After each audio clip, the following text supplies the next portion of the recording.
မမရမုံလာပါပြီမမရမုံကဒီနေ့မှာတော့အားလုံးကိုပုံမြင်လေးပုံနဲ့တင်ဆက်ပေးလိုက်ချင်ပါရဲ့ပုံမြင်လေးရဲ့အမိကတော့လောဘကြီးသူအပိုင်းတစ်လေးပဲဖြစ်ပါရဲ့ကဲမမရမုံနဲ့တူတူပုံမြင်လေးဆန္ဒထောင်ကြမယ်ဟိုးရှိရုံကပေါ့ကွယ်ရွာလေးဒီရွာမှာကျင်နာတဲ့ပြီးအလွန်ဆင်းရဲတဲ့တာဖားနှစ်ယောက်ရှိတယ်လေသူတို့ကတော့မတ်ထွေးလေးနဲ့သူ့ရဲ့အဖေပဲဖြစ်တာပေါ့မတ်ထွေးလေးတို့ဟာအရန်ဆင်းရဲတာကြောင့်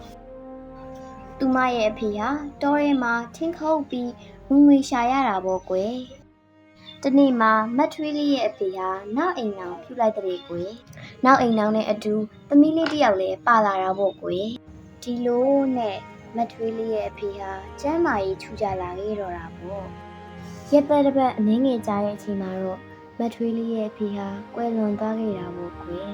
။မတ်ထွေးလေးရဲ့အဖေတည်ဆုံးပြီးရနဲ့ပဲမတ်ထွေးလေးဟာတအိမ်လုံးရဲ့အိမ်မှုကိစ္စတွေကိုသူတယောက်တည်းလုပ်ရတာပေါ့ကွယ်ပကံစေးတာအဝတ်လျှော်တာအဝတ်လန်းတာမိဘူးတိုက်တာတွေဒါတွေကမှအစတခြားအိမ်မှုကိစ္စတွေအကုန်လည်းသူလုပ်ရတာပေါ့ကွယ်ဒီနေ့မှမတ်ထွေးလေးကျန်းတိုက်နေတော့သူ့အဖေရဲ့နောက်အိမ်နောင်ကနေပါလာတဲ့သမီးပြိုလေးကမတ်ထွေးလေးကိုကြည့်ပြီးဟဲ့မတ်ထွေးလေးနင်ဘာတွေလုပ်နေရလဲကြာလာပြီလားကျန်းအောင်မြန်တိုက်စမ်းဟိုင်းပြီးရင်ငါရဲ့ဝတ်တွေကိုနင်လျှော်လိုက်အောင်ဟုတ်ကဲ့ပါတမီးမြန်တိုက်နေပါရဲ့ပြီးရောပြောလိုက်ရင်တော့မြန်နဲ့ပဲကြာလိုက်တာလည်းပြောမိတယ်ပြီးရင်ငါရဲ့ဝတ်တွေကိုလျှော်ပြီးရင်အမေကလည်းထိခုတ်သွားရဲဆိုတော့အမေပြန်လာလို့ရှိရင်လည်းနားကျင်ပါပဲအဲ့တော့အမေဝတ်တွေပါတစ်ခါရေးလျှော်လိုက်ကြားလားဟုတ်ကြားပါရဲ့တမီးပြီးရင်လောက်လိုက်ပါမယ်ဒီလိုပြောလိုက်တာပေါ့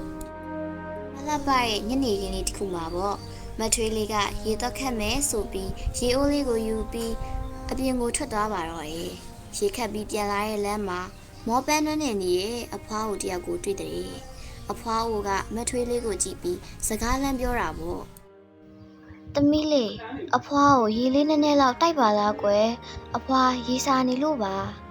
အော်ဟုတ်ရတာပေါ့အဖွားရဲ့